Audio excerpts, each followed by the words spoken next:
Welcome back and thank you for staying with us on the conversation. Now, we will be discussing reversing colonialism in Africa today, and we have our guest, Abraham Great, a public affairs analyst from Canada, joining us at this moment. Thank you so much for joining us at this time, Abraham.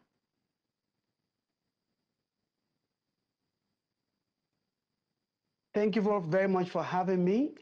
It's a pleasure to have you. Now, to begin with, it's not news that colonialism has left deep scars on Africa's political, economic, and social fabric. Now, can you tell us how the colonial legacy still manifests in, the governance structures of African nations today? Would you say that we truly are dependent, or do colonial systems still shape the way many African governments operate? Thank you. I would say that we may never be truly independent. We may never be, because one of the major tools of colonialism is language. And as long as you and I communicate today in English language, you speak French language, you speak Portuguese, in the countries that were colonized, like ours, like Nigeria, we may never at any point have true freedom. What we can do is to reverse colonialism. What it means is for us ourselves to colonize the language, colonize the system, colonize, what has colonized us. Then we continue on the process of colonization that has started from creation altogether. All right. So do you understand what I mean? Yes, I do. Now, but what about when it comes to governments or, politically? We know that despite formal independence, many African countries continue to struggle with political sovereignty. Now, do you believe, this to be true, or do you believe that true sovereignty is possible in today's global political environment? I do believe that independence in terms of economic is very, very possible, particularly when you look at what attracted the colonizers into Africa in the first place. Number one, you realize that the Western Europe were in search of development. They wanted to industrialize their nations. They were looking for solution. And one of the things they became curious about is what we have in Africa, like the Pythagoras theory, the algebra, the pyramid. They were trying to understand the science behind what we have. It was their inquisitiveness that first of all made them to sojourn and to begin to want to interact with Africa. Now, the problem we have, and that's where lies the solution for us to be able to get ourselves out of the bondage, particularly the mental bondage, is the fact that when they came among us, they found treasures within us. They took some of the treasures, if not all of the treasures. For example, they took the knowledge that we have that pivoted things like the Pythagoras, like the algebra, one of which was Ifa. And you found today, we do not know. When we look at what the British were looking for reparation, we are looking for idols, we're looking for images, we want them to return things, but that's actually not what they took. What they took from us was the binary system. They took the knowledge that we have, which they went to China also, and they were able to pick the I Ching. And with that, they created a lot of development. They created the electricity. They created the computing. We have not created anything with what was ours. And they came. They found what we got. They've made a very good use of it. And up till now, we're still primitive in our thinking to not know that we have all what the whole world needs. We're still going to IMF. We're still going to World Bank, when in fact, everything that they need, they found in us. And they're using what we have to create what they need, but we are still going to them for what we need. There is a problem with Africa. Well, Abraham, earlier you did talk about, language as a factor, for colonialism, and you linked it to, what they learned when they came around and, took it and, used it for their own good. Now, we know that over 2,000 languages are spoken in Africa, but many are endangered. In fact, UNESCO actually estimates that one indigenous language dies every 2 weeks. Now, what can be done to reclaim and preserve, indigenous cultural practices and, languages, and also, to reverse this trend? And I believe it's called cultural imperialism. We need to understand that the strategy, the greatest strategy of the colonial masters is to change your culture. So, for example, I mean, before now, when I attend interview like this one, I will be dressed normally in suit and tie and stuff. But the more I realize my background, I still dress in suit and tie, nothing wrong with that. But now I present myself on TV mostly in my African attire because we are, for you to be able to capture a people, you have to first of all change their culture. Most of Africa no longer live their culture. And one of the first form of your culture is your language. I grew up in a family or in a household where, apart from the fact that you are not allowed to speak Yoruba in school, in my house, my cousins, my uncles would beat me if I spoke Yoruba growing up. I learned most of the Yoruba that I know because I was privileged to have left Nigeria since I was a teenager. I learned a lot more Yoruba in London than I probably did in Nigeria. Now, today I speak Yoruba, but I can see so many other people like me like that. What is the problem in Africa that we have a problem trying to speak our own language? What is the problem in Africa that we have a problem that our own, everything that we adore, the religions that we adore are foreign religion. I'm a pastor and I believe in the person of Christ, but at the same time, I'm asking question. What is wrong? Why do we allow ourselves from 1843 that Ifa is so demonized that you cannot even mention anything about your cultural background without people thinking that you are ritualistic or people are thinking that you are diabolic, because that is the way the colonial imperialism works. Okay, so you're saying that African governments have to demonize your own to make their own superior. Say that again, please. So you're saying African governments should prioritize language preservation? Not only language, cultural preservation. The African countries have to go back on the drawing board, not only in the exhibition of our culture, but in the actual practices and investing in research and development such that the treasures that we have culturally can become science. So I give you an example. Somebody can go traditionally right now to cure cancer, and they can sell it. I see in Nigeria right now, most of what we are concentrating our energy is using herbs to have sexual performance herbs. But do you know that we can do a lot of research and development into that? Because the world is moving away from pharmaceutical and they are going into herbals. How about if we develop a lot of herbal solution that the whole world will need for cancer, for AIDS, for all kinds of ailment that humankind has? How about if we develop IFA further?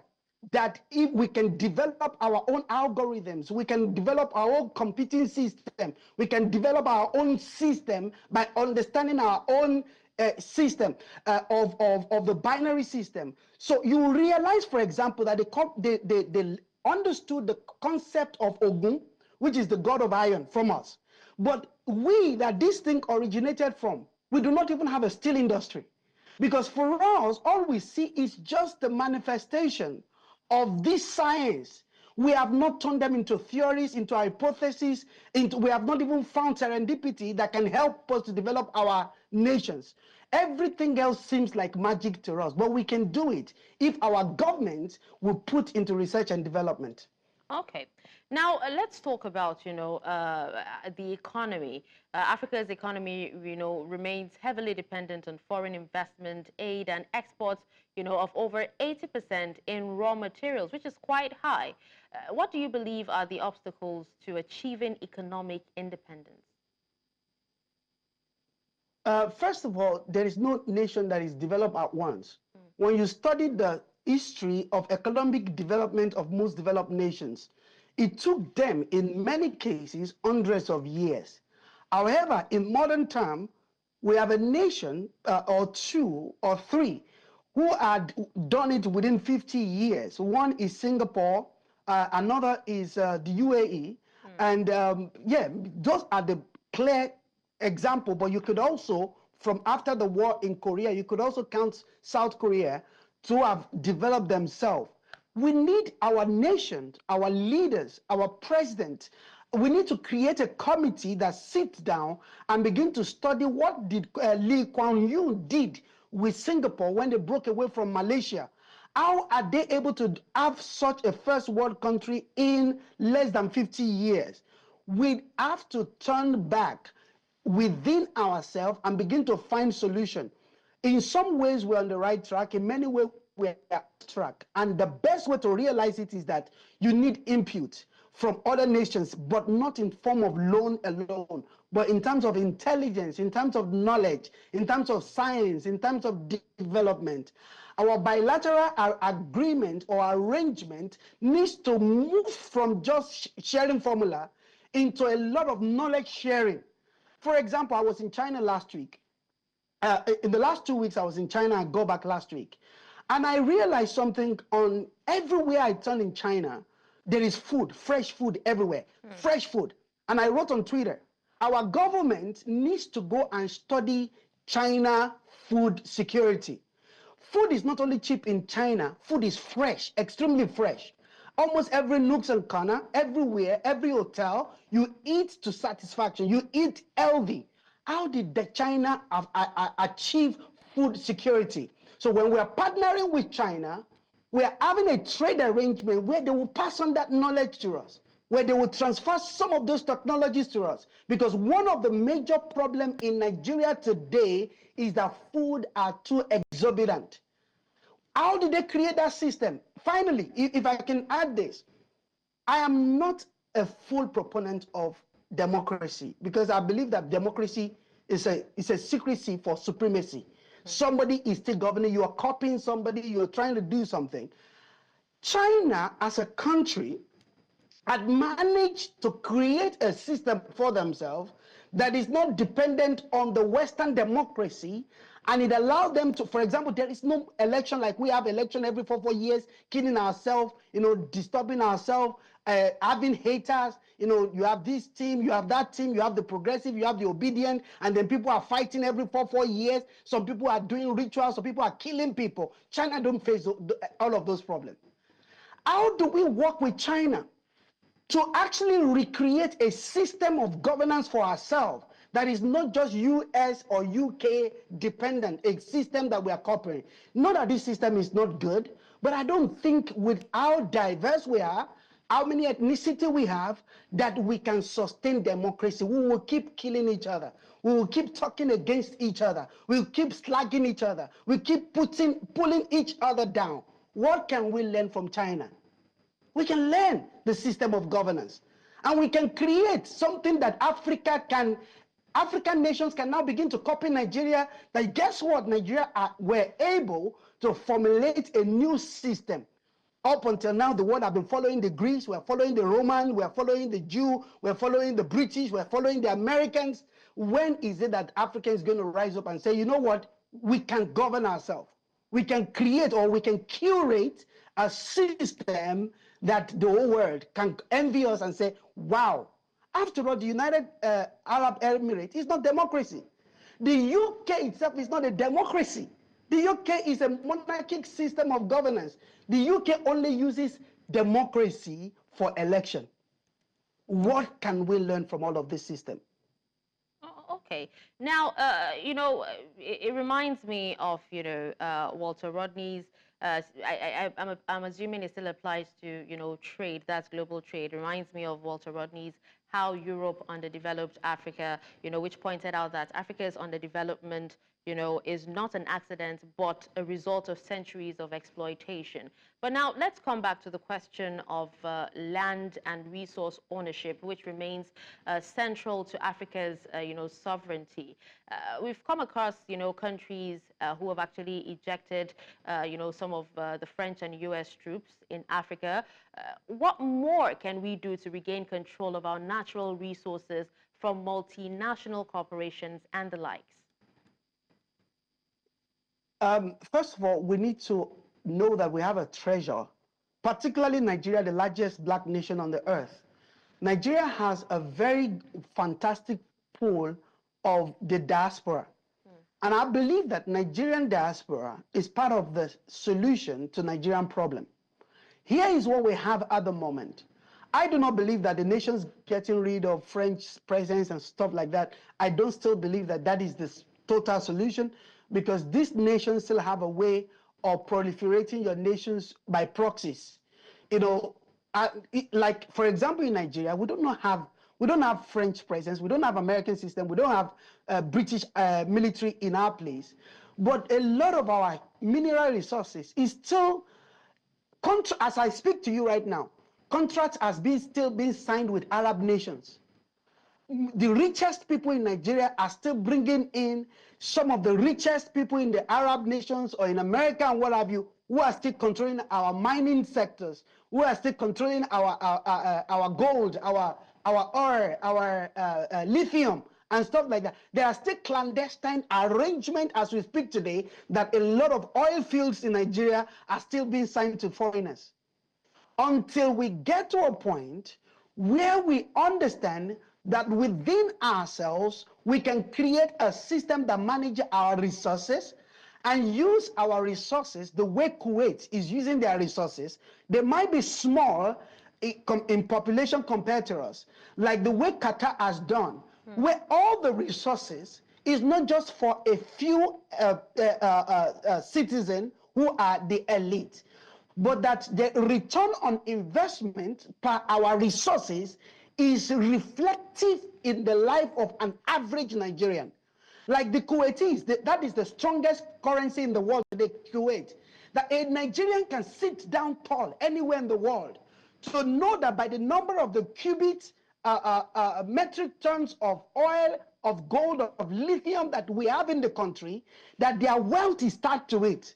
Not that somebody is just going to become a governor or a president or anything, and they're just going to tie road and we're going to be cutting rope and then we're celebrating that they've done well. No, that the sovereignty of an average Nigerian, an ordinary Nigeria, will be the fact that the treasure of the land belongs to all of us. We need to curate that system, that either we are 200 million or we are 1 billion people, there is a direct link, or that the wealth of the nation is proportionate to our wealth.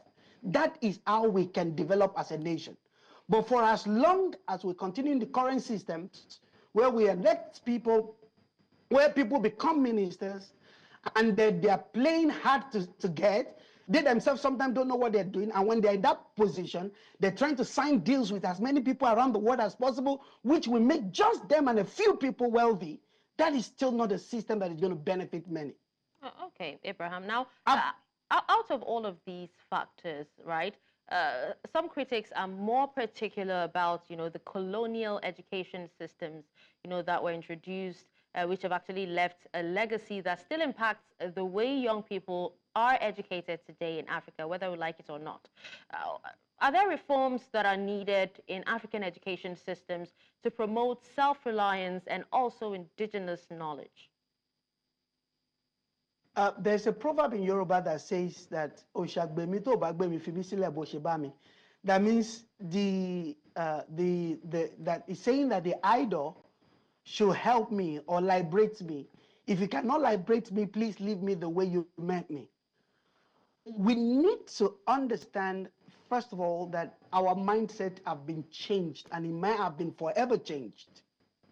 And in order for us to be able to remake ourselves, we, not the foreigners, we need to change our own education system.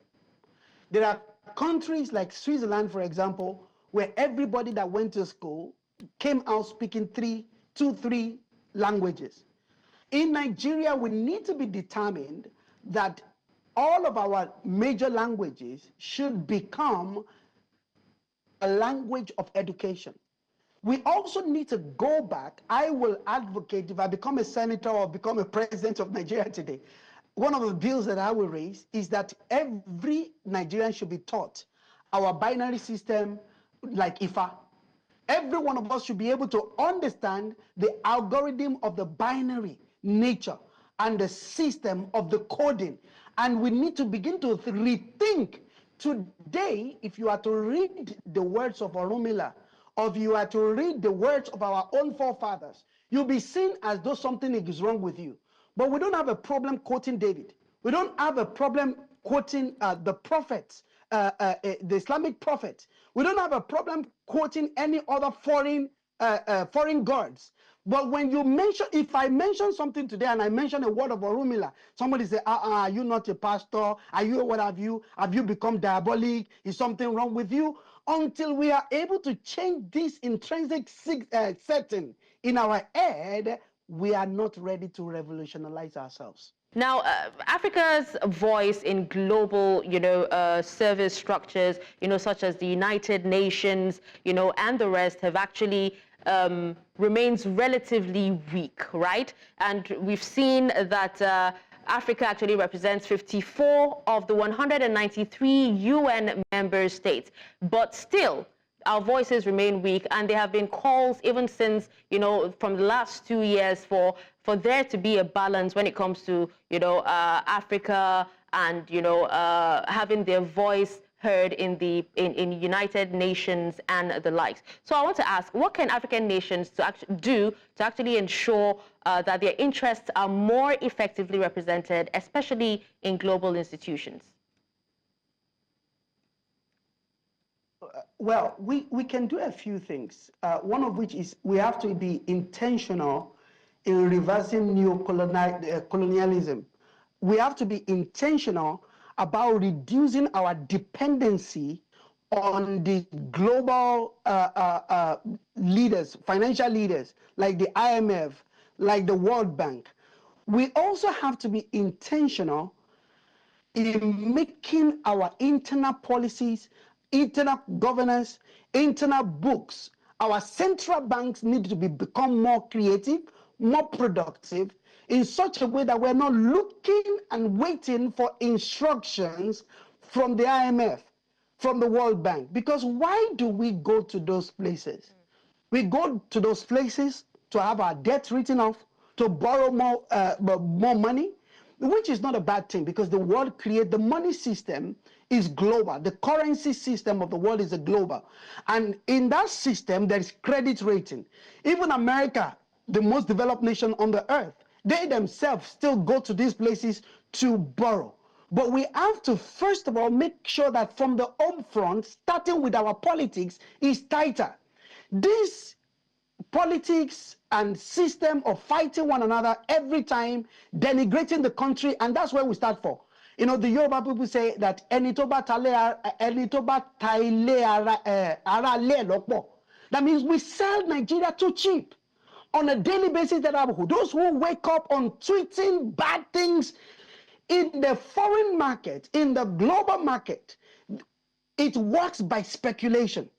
A lot of what America painted to you is not what America is.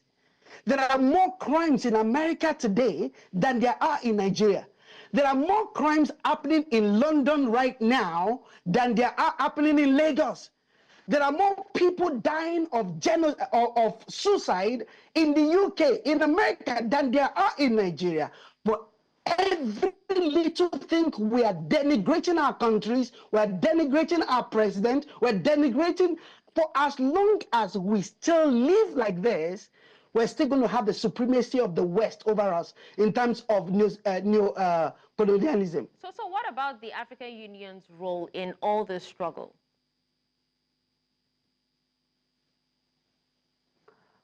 African Union have to tidy up a few things. Number one is that Africa has to decide on their borders. The African economy is huge within the economy of Africa itself, but the barrier that is put within us alone make it very tough. I give you an example. Last week I was in China, and I saw so many cars in China. In fact, the car that I used in China throughout, I wish I can have the specific car for myself in Canada or in Nigeria or in the UK, in my houses. And then they said, you know what, this car cannot get out. I saw the same thing in South Korea recently. Now, but the number of people that are buying it in China is even sufficient. Everything that China creates, they have enough population to be able to take care of it. Within the African community, what we produce can go around within ourselves without borders. So the African leaders have to come around that before the 1400s, there was no border between us. In fact, if it's even as recent as in the 1800, the early 1800s, before we begin to have major borders among us. Can we remove the borders? In Europe today, you can pick up your passport and decide in the next 30 minutes, you know what, I quickly want to go to France. And you are there in France. There's economic trading happening between country to country in Europe on a minute per minute basis. But we don't understand this concept in Africa. We have locked the door at each other. The second thing is that the resources of Africa, the mineral resources of Africa, African leaders need to come together and find a way to leverage on making this system. One of the things that Gaddafi was trying to do during his time, in his good days, not in his later days, in his good days, was trying to leverage on the mining system, the gold, the system, so that Africa or his country was not dependent on the dollar. Today, it seems nobody can thrive without the dollars. We need to come to an arrangement where our foreign reserve is not only pegged by the dollar, but can be pegged by lithium, can be pegged by gold, can be pegged by all the different mineral resources that we have, can even be pegged by food. The food from Africa is needed in Europe. How do we create a system that the rest of the world will need us rather than for us always needing them or making ourselves feel as though we need them? Oh, okay. Well, that was quite an interesting conversation, Abraham. Thank you so much for taking time out of your busy schedule to speak to us on this. Abraham Great, Public Affairs Analyst.